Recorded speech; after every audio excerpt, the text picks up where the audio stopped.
Bonjour, mon nom est François, je suis président-directeur général d'équipe SST. J'espère que vous vous portez bien. Je suis ici afin de vous annoncer une bonne nouvelle.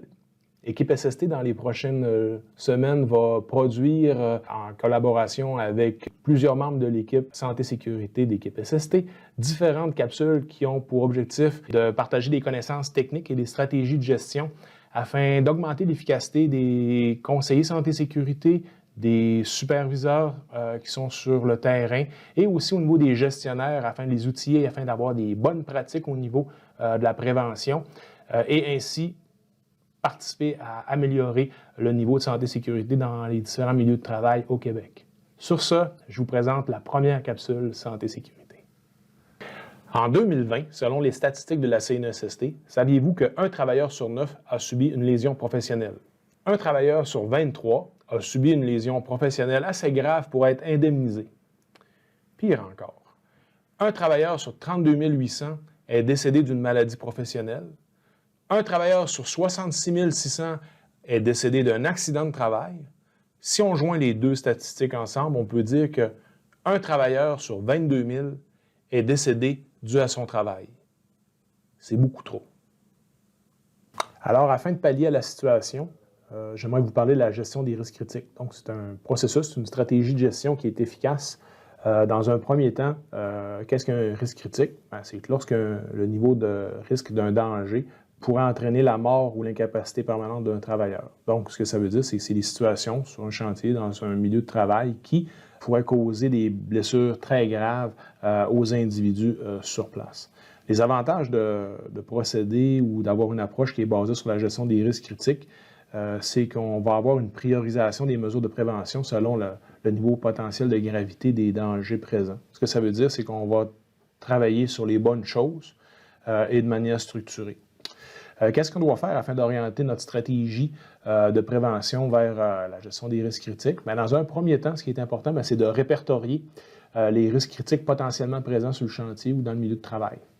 La deuxième chose, c'est adapter le programme de prévention afin de préciser, les règles spécifiques qui encadrent le travail lorsqu'un risque critique est présent.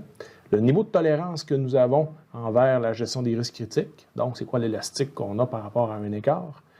Former les travailleurs sur l'identification puis la gestion des risques critiques. Donc, le but, c'est de former les travailleurs, les gestionnaires. Donc, il faut s'assurer que tout le monde sur le chantier connaisse le système de gestion des risques critiques afin d'augmenter le niveau de vigilance par rapport à ce type de risque-là. Ensuite, ce qu'on va faire, c'est qu'on va préparer les méthodes de travail en inscrivant clairement où et quand sont présents les risques critiques lors des différentes opérations. La prochaine étape consiste à partager les méthodes de travail avec les travailleurs, les gestionnaires, afin de s'assurer que tout le monde est au courant des priorités de gestion au niveau santé-sécurité sur le chantier et aussi des méthodes de mitigation des risques. Une fois que ça s'est fait, on a priorisé nos actions sur le chantier, puis on doit en parler souvent. Donc, c'est important, une fois qu'on a déployé nos méthodes de travail, qu'on a formé nos travailleurs, qu'on a préparé notre documentation, écoute, il reste à promouvoir la gestion des risques critiques parce que ça doit être le sujet de l'heure sur nos chantiers, dans nos milieux de travail, afin de s'assurer que tout le monde soit vigilant et que tout le monde soit attentif aux changements. Parce que dans tout ça, ce qui est important d'avoir en tête, c'est qu'on planifie une méthode de travail, on doit aussi faire la gestion du changement. Puisqu'un risque critique qui est présent au début d'un travail, ça ne veut pas dire qu'il ne sera pas, qu'il va être là pendant tout le travail et qu'il n'y aura pas nécessairement un nouveau risque qui n'a pas été planifié qui arrive. Dans ce cas-là, ce qu'on fait, c'est qu'on fait un petit temps mort et on fait une analyse de risque et on continue le travail une fois que les gestionnaires, les travailleurs sont informés des méthodes de mitigation. Ce qui est important, on audite nos méthodes de travail sur le terrain. Donc, on va s'assurer quand ce qu'on dit puis que ce qu'on fait, que c'est cohérent avec ce que c'est conforme. Une fois qu'on fait nos audits, c'est le niveau de tolérance qui fait foi de tout. Donc, si on a une priorité d'intervention qui est basée sur la gestion des risques critiques, le volet des non-conformités doit être géré avec rigueur afin de s'assurer qu'on soit cohérent dans ce qu'on dit. On fait du renforcement positif puisque vous allez constater que la gestion des risques critiques, c'est positif. La majeure partie des travailleurs vont embarquer avec vous puisque c'est des risques qui sont bien ciblés, qui ont une valeur ajoutée réelle à déployer le système santé-sécurité pour cette catégorie de risques-là. Donc, on fait du renforcement positif. On a un travailleur, un gestionnaire, une équipe qui a déployé le système santé-sécurité et les méthodes conformément. On doit réellement faire du pouce là-dessus et s'assurer que les autres soient inspirés de leur comportement.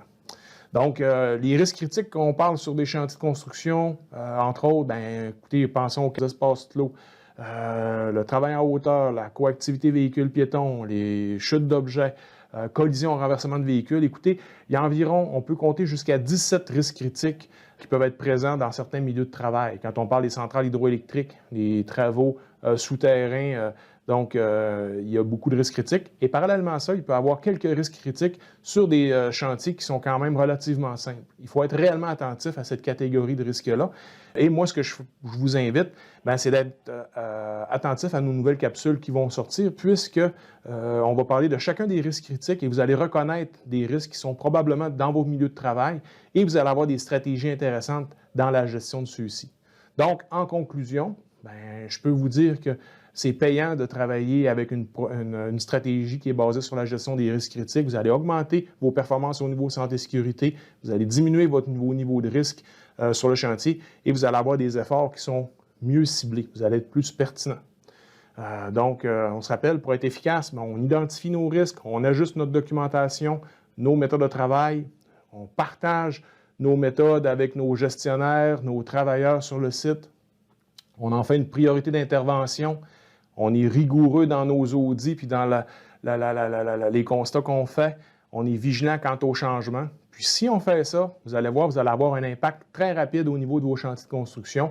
Et je vous le dis, c'est une méthode qui est gagnante. On l'utilise depuis longtemps chez Équipe SST. Sur ça, je vous rappelle que nous sommes disponibles. Si vous avez des besoins au niveau de la gestion santé-sécurité, vous pouvez nous contacter au 1-888-840-3458. Sinon, envoyez-nous un courriel à info@commercial-équipe SST. Je vous invite à vous abonner à nos pages LinkedIn, Facebook, puis suivre les prochaines publications qu'on va partager puisqu'il va y avoir du contenu qui est intéressant sur la gestion des risques critiques et il va y avoir une valeur ajoutée pour vous. Merci de votre attention, ça a été un plaisir.